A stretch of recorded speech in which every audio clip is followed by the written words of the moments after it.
யாருன்னு காரை திறக்க சொல்லுவதும், முன்னாடி ஒரு கார், பின்னாடி ஒரு கார். நம்ம வந்து வீடியோவில் பார்த்தது ஒரு கார், ஃப்ரண்ட்டில் பார்த்த கார், இந்த ஒயிட் கலர் கார். இது இல்லாமல் தார் அப்படின்ற இன்னொரு காரும் பின்னாடி வந்திருக்குனாக்கா, திட்டமிட்டு இந்த காரை அணைச்சே கொண்டு வந்து உள்ளே வந்து இந்த மாதிரியான வேலைகள் செய்கிறாங்கன்னும் பொழுது, எங்கே தமிழ்நாடு போய் கொண்டு இருக்கிறதுன்னு ஒரு கேள்வி இருக்குல்ல.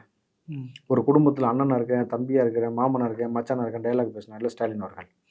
நீங்க எங்க குடும்பத்தில் எதுவாகவும் இருக்க வேண்டாம், ஒழுங்கான முதலமைச்சர் இருந்துங்க போதும் எங்களுக்கு.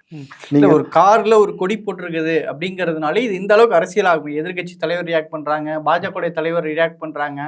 ஒரு கார்ல ஒரு கட்சியினுடைய தொண்டர்னா பல பேர் இருப்பாங்க. ஒரு கொடி இருக்கிறதுனால இது இந்த அளவுக்கு ஒரு கட்சியோட சுருக்கி பேசுறது எந்த அளவுக்கு சரியா இருக்கும்? கொடி இருக்கிறதுனால தானே இவ்வளவு பொறுக்கித்தனம் பண்ண சொல்லுதுன்னு தான் இப்போ பேசுறாங்க. நீ கொடி இல்லாட்டி இவ்வளவு தைரியமா பேசுவியா? கடைசியா நீங்க திமுக அபிமானின்னு சொல்லி தானே நாளைக்கு கொண்டு வந்து ஒரு விஷயத்தை நிப்பாட்டுறீங்க. சார் நம்ம மீண்டும் அந்த கேள்வி வைக்கிறேன். அண்ணா யூனிவர்சிட்டிக்குள்ள வெட்டப்பட்டது ஒரு எம்எல்ஏ எம்பியாக வந்து வெட்டப்பட்டிருந்தால் சிசிடிவி வேலை செய்யணும் காவல்துறை சொல்லியிருக்குமா? இதை இந்த ஆட்சியாளர்கள் ஏற்றுக்கொள்வார்களா? அப்போ எந்த அளவுக்கு மெத்தனம் இருந்துச்சுனாக்கா முதலமைச்சர் ஆதாரம் தான் கொண்டு வான்னு கேட்குறாரு. புரிஞ்சா உங்களுக்கு ஞானசேகர் வழக்கில்? அப்போ திட்டமிட்டு ஆதாரத்தை அழித்து விட்டீர்களா? நீ ஆதாரத்தை கொடுன்னு என்கிட்ட இருக்கிறது, நீ எதுக்கு ஆட்சியில் உட்காந்து நீ வெளியில் போன ஆதாரத்தை கொடுக்குறேன்னு சொன்னார் எடப்பாடி. நல்ல ஒரு விஷயம் புரிஞ்சுங்க. அவன் திமுக நபராக இருப்பதால் வந்து எந்த எக்ஸ்ட்ரீமுக்கு வேலாம் போகலாம்ன்ற மாதிரியான ஒரு திமிர் போக்கு எங்கேருந்து வருகிறது? குறிப்பாக இரவு நேரங்களில் பெண்களில் இன்றைக்கு அதை குறித்து பல தலைவர்கள் சொல்லும்பொழுது ஈசிஆரில் பாதுகாப்பு இல்லாத ஒரு சூழல் இருக்குன்னு சொல்கிறாங்க. இது ஈசிஆரில் பாதுகாப்புலன்னு கிடையாது, என்டையர் தமிழ்நாட்டிலுமே இதான் பிரச்சனையாக இருக்குது.